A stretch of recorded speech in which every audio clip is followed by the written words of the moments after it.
Your perception about pain will determine how successful you will be in the future. And I know what you're thinking. Pain and success, what do these two have in common? I will show you exactly why this is the case. But first of all, my name is Stefan. I'm a leader of young men that are striving to become the top 1%, that are sick of the lies the media is telling them. If you're one of these people, and if you're willing to put in the sacrifice to work on yourself and become the best version of yourself, it would be awesome if you would click on the subscribe button to make even more progress in your self-improvement journey. And if you also want to be surrounded by like-minded men that are also on the same path as you, that also want to strive to become the top 1% like you, click the first thing in the description to join my free community. Because it won't be free for long, so join now while you can. Click the first thing in the description right now. I want you to think of a billionaire, a person that has put in the work for months and years and decades even, just to become a billionaire. How do you think that person managed to achieve the wealth? How do you think he managed to get the money? By putting in the work. And do you think it was super easy work? Of course not. He worked hard and he did hard work in order to build that wealth, that success. He went through a lot of pain, a lot of backstabbing, a lot of energy going into one thing, only one thing, a lot of sleepless nights because he was dedicated, a lot of pain. He stopped hanging out with a lot of people, he stopped seeing girls, he stopped scrolling on fucking TikTok just to become successful and a billionaire, to retire his bloodline for 10 generations just because he has built that wealth. But do you think he would have been able to build up all that wealth without actually putting in the work, without going through pain in the first place? That man, after decades of dedication, had millions of days where he woke up and didn't feel like it. He woke up and he still did the work. He still got out of bed even when he didn't feel like it. He ate clean, he did the work. He didn't drink, he didn't party, he slept really well. He had to put in the work. But imagine if he didn't. Imagine he just thought, I don't really want to put in the work. I don't really want to feel the pain, the discomfort of doing this. So I might as well scroll on TikTok for a bit, right? It won't be much, right? Half an hour here, half an hour there, an hour a day. Eventually he scrolls 12 hours on TikTok and he will not be able to build up all the wealth. Or how these dumb people are coping. Oh, I should play half an hour of video games before bed in order to relax, okay? And like, bro, fucking video games are destroying your testosterone, are destroying everything in your life, are destroying your desire to do anything. Because your brain wants to level up, especially if you're a man. Your brain wants to level up. And you trick it into getting dopamine and leveling up in video games, in the fake world. Go and live your fucking world in the real life. Go and build up your character in real life. Why do you need to level up a character for hundreds of hours in video games when you could use all of those hours into yourself, into your real life character? Level up in real life as well, not in fucking video games. And sorry for the side tangent, but this shit pisses me off. Imagine that billionaire just played half an hour of video games before bed to relax. He wouldn't have been able to build up that wealth. He would have been able to work because his dopamine levels would have been fried. He would have used that desire to build wealth and build wealth in fucking video games and just level up in video games. And his real life character was behind. You have to go through a lot of pain, both emotional and physical, in order to become successful. I do not care what it takes. You have to do it if you really want to. But this video is more about the mindset. I want you to think that pain is actually good for you. Like, look at the title of the video. Pain is fucking good for you. Yesterday, I decided to just say fuck it and go and play football with my friends. I went to sleep late, yes, of course, but I didn't fucking care. I wanted to spend time with my friends and I wanted to play some football because I haven't played in a while. So yesterday I went and I sat as a goalkeeper. I want to show you something. These 3 fingers are swollen. This, like, can I show you? I think I can show you. Like this finger and this finger. This you can see, like this you can see this boulder of a finger. These are swollen. It's hard for me to do this. Like even this. It's painful to do this. Why? Because the motherfucking ball, the opponents fucking shot the ball to the goal. Not the goal. Fucking, what's the word? goalkeeper, the fucking like fuck, I forgot the fucking word. Like the goalkeeper keeps the ball from entering the net, or like like that thing. I forgot the fucking name. Sorry for this. I was goalkeeping, and that motherfucking ball came into my fingers like this, like this. The people that play basketball know how painful this is, and I got hit first in this hand. This finger was fucking painful, and half a minute later, the same motherfucker shot the ball and he hit this. So I had both of my hands dead. Of course, I kept playing. Of course, I continued being a goalkeeper, but these my hands were hurting so much. Half an hour passes. I go down to pick up the ball because the other team scored. I go down to pick up the ball, and I hit my fucking head into a metal bar. I had a bump for the past 12 hours, I believe, and it's still hurting when I touch it. Like it's literally right here. I don't think you can see it. It's right here. An hour later, I get hit in the fucking face. I had my glasses on because I couldn't see anything without them. So I put them on, and after an hour of just playing, I get hit in this part of the face. If I can, you can see, like I'm red right here and around here because like the ball hit my glasses and they went to my eyes.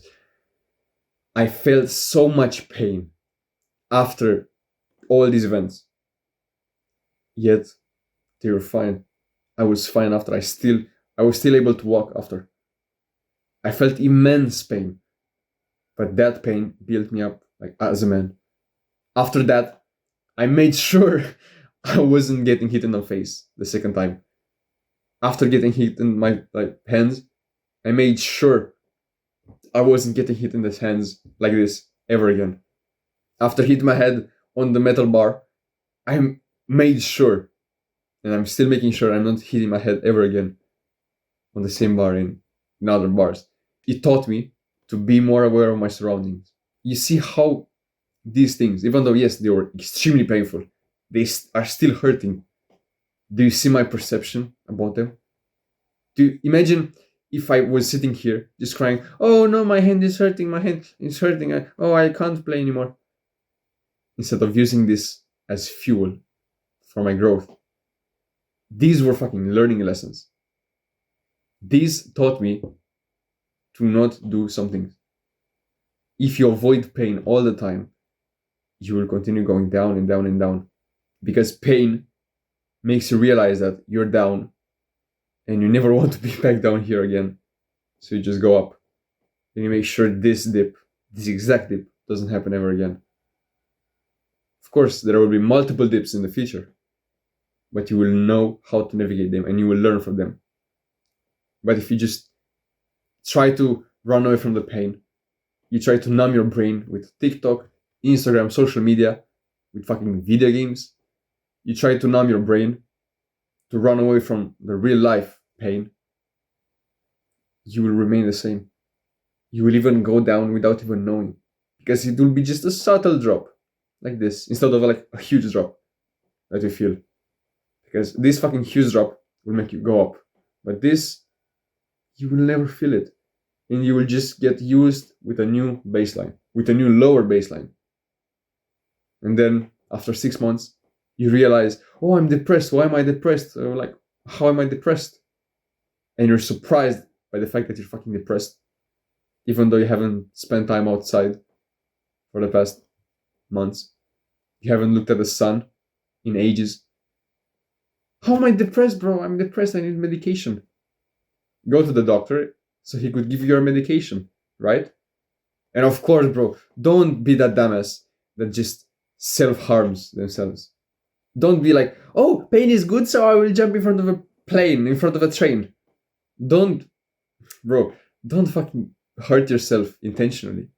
Don't hurt yourself in like dumb ways to like get really injured. Of course, I could have been really injured. I've broken multiple bones by playing football and volleyball. Of course. But it's not like I just played Russian roulette or something to fucking kill myself. No, of course. Just like use some brain. Like use your fucking brain. Don't be a dumbass. All the times I felt pain yesterday could have ended really badly. But they couldn't have ended so badly that I had to go to the hospital or just essentially risk death, risk dying. Of course, use the brain a bit. Just realize some pain is extremely deadly and do not do that. But the small amounts of pain, like your heartbreak, just like falling off a tree or something. Yes, you could break a bone, but you can't really die, right? Of course, if you're a dumbass, if you fall on your head and you break your back, of course, you're gonna die. But if you're a bit smart and careful, you won't die. But imagine what will falling off a tree and breaking your hand do to you. What will that do to you? It will shape you into a new man. You'll be like, oh, I broke my hand once. Yeah, I was climbing a tree and I broke my hand. You will seem so fucking cooler. But you don't necessarily have to go through physical pain only. Even emotional pain will also build you. For example, why do you think so many people become better if like they have the right mentality? They become better after a breakup because they have this pain inside of them and they use it to their advantage. They use it to just boost themselves up, like I did after my first breakup. I think you know my story if you've watched 40 minutes or like 10 minutes if like I'm editing this. I think you've watched. I think you know my story already. But if you don't, I will tell you. In August 2021 or 2020, I believe, around that time, I think that 2021, I got dumped by my first ever girlfriend. I became so attached to her, and the fact that she wanted to break up with me hit me like a bus. So after that, I was depressed for 2 fucking months. I was at my lowest point ever at that point. I was literally crying every single day. After a few weeks, I didn't even have any tears left. I was just in this numbness state, feeling depressed, not even wanting to go outside with the fear that I could see her. But after that, after those 2 extremely depressing months, I went up. I started going to the gym. I started building myself. And without going through that emotional pain, I wouldn't have been here. So yes, you could say, oh, she was a bitch because she dumped you. Was she really? Was she really a bitch because she helped me become the man I am today? Are your past exes bitches because they dumped you? If you grew from that, it's like the dopamine hit. While you do something hard, the dopamine goes down. Like, let's say cold showers. While you're in a cold shower, dopamine goes down. But immediately after you stop the water, the dopamine shoots up. Why not be like this? After a bad period in your life, immediately shoot up and become better than the version of you that was fine before the breakup or the pain. Trust me, I wish I had someone like this. I wish I had someone to tell me this when I was in that low period. To tell me that you use this as fuel to become even better. And bro, trust me, I did not stop after that. After that low period, I kept going up and up and up and up. I started becoming super consistent at going to the gym. I was going like 6 times a week. I was meditating. I was doing all the good habits. And I made so much progress that in 7 months, she wanted me back. I made so much progress at the gym in my mental health that at the start of the summer, so she broke up with me at the end of the summer in 2021. At the start of the summer in 2022, she wanted to be with me again. Of course, I was a dumbass. I went back with her, but I was with her for like 2 weeks until I realized that I'm fucking wasting my time. So technically, Yes, I was with her, but I saw her only twice. So, you could say that it counts, but I don't think so. We didn't even kiss at all, so we just saw each other. And we were boyfriend and girlfriend, but we didn't do nothing. I made so much progress in 7 months that she wanted to be with me again. I used the breakup as fuel to just become even better. And I kept going, as I told you, I kept going up. Even after breaking up with her the second time, I kept going up. My trajectory up plateaued after I got with my second girlfriend, but I won't go into that in this video. Use pain to your advantage. Literally, every single pain, even if it's discomfort, anxiety, depression, every single, like physical or emotional, use it to your advantage. To learn from your mistakes and make sure it doesn't happen again. And if it's emotional, use it as a slingshot to just make even more progress, as fuel, if you want to call it that. You know how people in the gym use like they think of their ex as fuel to just get the PR, right? You can use that as well. Click the first thing in the description right now to join my free community, because the first 50 people that join, 50 that join, will keep the community free forever. But after that, the community will be paid. But you will continue being there for free forever. So like even if I make it paid, you can still be there for free. So join now while you still can. So see you there, I guess, bro. Mwah.